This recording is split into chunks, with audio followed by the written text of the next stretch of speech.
हैं। जहां तक परिवारवाद का सवाल है, बिल्कुल ये बहुत बड़ा घुन है, दीमक है, जो राजनीति को सिरे से बर्बाद कर रहा है।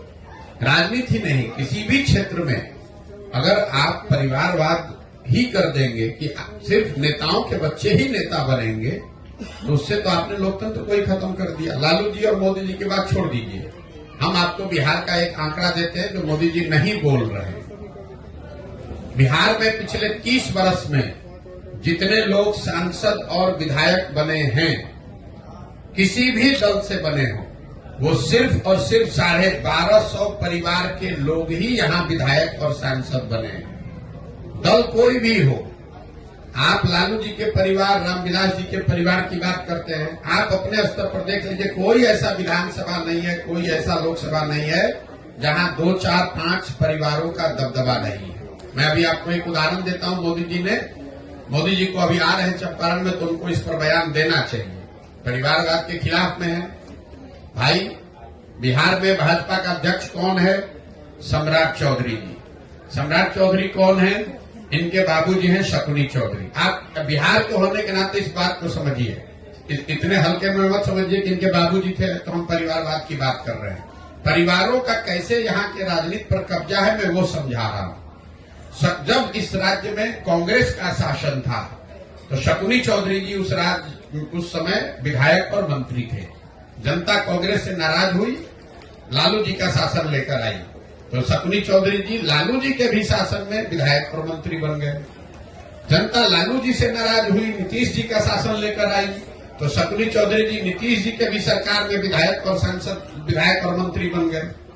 जनता ने जब नीतीश कुमार को हराया, मांझी जी मुख्यमंत्री बने, तो शकुनी चौधरी जी उसमें भी विधायक और मंत्री रहे। और आज अगर भाजपा को वोट पड़ रहा है, तो भाजपा को भी कोई दूसरा व्यक्ति नहीं मिला, उसको भी शकुनी चौधरी का लड़का ही मिला। तो आप समझ रहे हैं कि हम कांग्रेस को हराए, लालू जी को हराए, नीतीश को लाए, मांझी को लाए, भाजपा को लाए, लेकिन एक ही परिवार है जो कि रूल कर रहा है। तो ये आंकड़ा याद रखिए, कोई नेता, कोई दल ये बताता नहीं है। बिहार की आबादी है 13 करोड़, यहाँ 3.5 करोड़ परिवार रहते हैं, और पिछले 30 वर्ष में कांग्रेस, जदयू, आरजेडी, रामविलास जी की पार्टी, लेफ्ट की पार्टी, सबको, भाजपा, सबको जोड़िएगा तो 3.5 करोड़ परिवारों में सिर्फ 1250 परिवार के लोग ही यहाँ विधायक सांसद बने हैं। होता यह है कि जब जिस दल का हवा चला उसी में सब जाकर बैठ गए। जनता लाचार है, नए आदमी को अवसर ही नहीं है। विधायक का लड़का ही विधायक बनेगा, पैसे वाले का लड़का, मंत्री जी का लड़का मंत्री बनेगा, और जो बिहार के बच्चे हैं उनको अवसर ही नहीं है। अगर आपको राजनीति करनी है, आप बहुत काबिल है, तो जाके झंडा ढोइए, संगठन का काम लीजिए। चुनाव लड़ने का, विधायक सांसद बनने का आपको अवसर नहीं। इसीलिए जन सुराज में आपने एक ये इस परिकल्पना का हिस्सा है, 1 लाख बच्चों को, आपने सहरसा में भी देखा होगा, मैंने क्लब बनवाना शुरू किया है। हर पंचायत से 8 से 10 बच्चों को, जिनके बाबूजी बड़े आदमी नहीं है, जिनके बाबूजी विधायक, मंत्री, सांसद नहीं है, ऐसे बच्चों को जन सुराज चिन्हित कर रहा है, उनको प्रशिक्षित कर रहा है, इस लक्ष्य से कि अगले 3 से 5 वर्ष में इनका प्रशिक्षण और चुनाव लड़ने की व्यवस्था उनकी योग्यता के अनुसार जन सुराज से किया जाएगा, ताकि ये बच्चे आए, राजनीति में मुखिया बने, वार्ड सदस्य बने, प्रमुख बने, विधायक क्षमता हो तो विधायक, मंत्री बने, ताकि इन परिवारों का वर्चस्व खत्म हो। ये बहुत बड़ी परेशानी का कारण है, और सिर्फ नारेबाजी करने से और आक्षेप लगाने से नहीं होगा।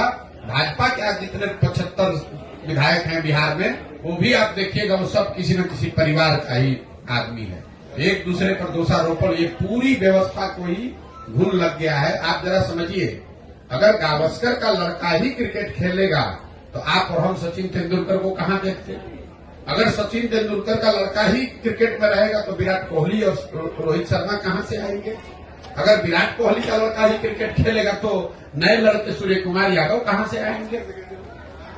लोकतंत्र को इन लोगों ने, इन दलों ने खत्म कर लिया है, कुछ परिवारों ने कब्जा कर लिया। और सिर्फ ये दल विशेष की बात नहीं है, अब ये बात नहीं रह गई कि खाली कांग्रेस में परिवारवाद है, कि लालू जी में परिवारवाद है। इसका जड़ इतना नीचे फैल गया है कि हर आदमी चाहता है मैं विधायक रहूं, मेरे बाद मेरा बच्चा बनेगा।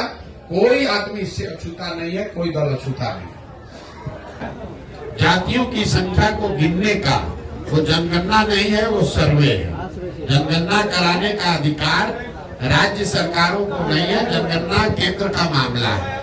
लेकिन उसको आप सर्वे कहिए या जनगणना कहिए, जो सर्वे यहाँ आया उससे कोई दिक्कत नहीं है। सर्वे में तो वही बात निकल के आई जो सब लोग कह रहे हैं कि समाज का एक बड़ा वर्ग जिसके नाम पर पिछले 30-35 साल में राजनीति की गई, जिनके वोट से लोग सत्ता में बैठे, उनकी स्थिति, उनके बच्चों की स्थिति जो आज से 30 वर्ष पहले थी कमोबेश वही है।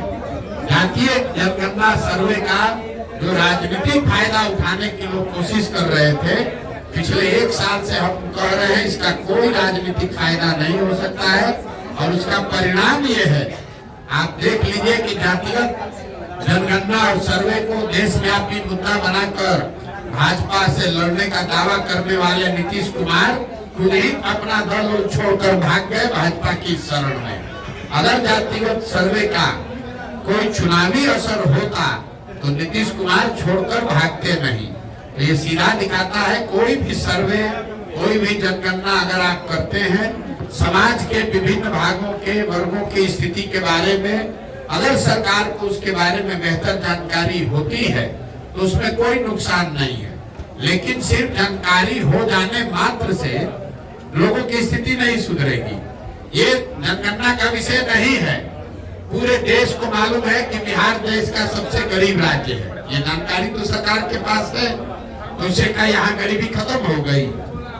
पूरे देश को मालूम है कि बिहार सबसे अशिक्षित और बेरोजगार राज्य है, तो क्या यहाँ उससे शिक्षा की स्थिति सुधर गई?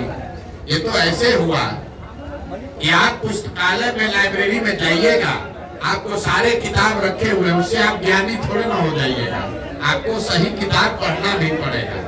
तो जनगणना से जो स्थिति निकल के आई उससे स्पष्ट है कि बिहार में गरीबी, अशिक्षा, भ्रष्टाचार, भुखमरी बहुत बड़े पैमाने पर है।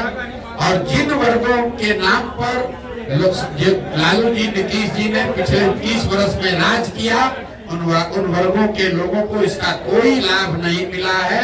ये बात पहले उनके विरोधी कहते थे। जनगणना कराकर नीतीश कुमार, लालू यादव ने वो कीचड़ अपने आप अपने मुंह पर लपेट लिया। ये स्वीकार कर लिया कि जिन वर्गों के प्रतिनिधित्व की, आवाज की, एम्पावरमेंट की बात कर रहे थे, उन वर्गों को पिछले 30-35 साल में कोई लाभ नहीं मिला। ये जो कहा जा रहा है कि सत्ता में जो लोग बैठे हैं, तो भाई ये बताइए कि अगर जो समाज में अति पिछड़ा है, जो वंचित है, जो मुसलमान है, दलित है, महादलित है, अगर उसको लाभ नहीं मिला तो उसके लाभ का हकमारी किसने किया? जो लोग सत्ता में बैठे हैं उन्होंने तो किया। तो सत्ता में 32 साल से बैठा कौन है? लालू और नीतीश। तो अगर हकमारी हुई तो सबसे बड़ी हकमारी लालू और नीतीश ने की है। इनको किसने रोका है? आज अभी सरकार में थे लालू नीतीश, साथ में किसी अल्पसंख्यक को गृह मंत्री बना देते, उप मुख्यमंत्री बना देते। तो जब सरकार बनी तो मुसलमानों के वोट से आरजेडी जो अपनी राजनीति करती है, उन्होंने मुसलमानों को एक भी विभाग नहीं दिया। अभी राज्यसभा में अपना भेजे हैं एमपी, राज्यसभा में किसी मुसलमान को नहीं भेजा। मुसलमानों को भाजपा का डर दिखाकर वोट लिया, लेकिन उनको प्रतिनिधित्व नहीं दी, भागीदारी नहीं दी। तो किसने हकमारी की? भाई प्रशांत किशोर तो है नहीं, कांग्रेस तो वहाँ है नहीं, सत्ता में है आरजेडी, और मुसलमानों ने वोट दिया है आरजेडी को। और उसके बावजूद अगर आरजेडी आपको हक नहीं दे रही है तो आपका हकमारी वही कर रही है। यही हाल नीतीश कुमार ने किया। 15 साल से अति पिछड़ा दलित, महादलित का वोट लिया, लेकिन कितने अति पिछड़ों को कोई विभाग दिया? कितने अति पिछड़ों को सामाजिक राजनीतिक जगह दी? अपने विभाग में, अपने मंत्रिमंडल में कितने महादलित को जगह दिया है? आप जरा देख लीजिए, उनके अगल बगल बैठने वाले जो लोग हैं वो किस समाज के लोग हैं? वो कितने अति पिछड़ों को बगल में बैठा है? यहाँ का गृह मंत्रालय, यहाँ का वित्त मंत्रालय, यहाँ का ग्रामीण विकास, जल संसाधन, पथ निर्माण, ग्रामीण कार्य, ये जितने बड़े विभाग हैं, इसमें कोई अति पिछड़ा, कोई मुसलमान नहीं है। और इसी अति पिछड़ा और मुसलमान के नाम पर 30 वर्ष से ये लोग राज कर रहे हैं, दोनों लोग। तो ये जो सर्वे हुआ ये सर्वे करके जैसे विनाश काले विपरीत बुद्धि, ज्यादा चालाक बनिएगा तो यही होगा। ऊपर वाले ने आप ही के हाथ से ये स्वीकार करा दिया, प्रमाण दे दिया कि जिस 30 साल से मुसलमानों के, अति पिछड़ों के, महादलित के, वंचित के नाम पर आपने वोट लिया, उनको आपने कोई हक नहीं दिया। उनकी आर्थिक, सामाजिक, शैक्षणिक स्थिति जैसे 30 साल पहले थी वही आज बनी हुई है। जन स्वराज जो है, क्या जन स्वराज जमीन तैयार कर रही है पद यात्रा के माध्यम से? बिल्कुल होनी चाहिए। मैं पहले भी कह चुका हूँ, जनगणना राष्ट्रीय स्तर पर होनी चाहिए। उसमें जनगणना के दौरान जो जानकारी निकल के आए उस पर ईमानदारी से उसकी स्थिति में सुधार के लिए प्रयास भी होना चाहिए। अब आप स्थिति देखिए, राहुल गांधी आज इस देश में कह रहे हैं कि जाति के आधार पर जनगणना होना चाहिए। उनसे कोई ये नहीं पूछ रहा है कि जब पिछला जनगणना हुआ तब कांग्रेस की यूपीए की सरकार थी, उसमें जाति के आधार पर जनगणना कराया गया। कांग्रेस की यूपीए की सरकार ने उस रिपोर्ट को रिलीज नहीं किया। आपको किसने रोका था रिलीज करने के लिए? आज समाज को बांटने के लिए हल्ला मचा रहे। अरे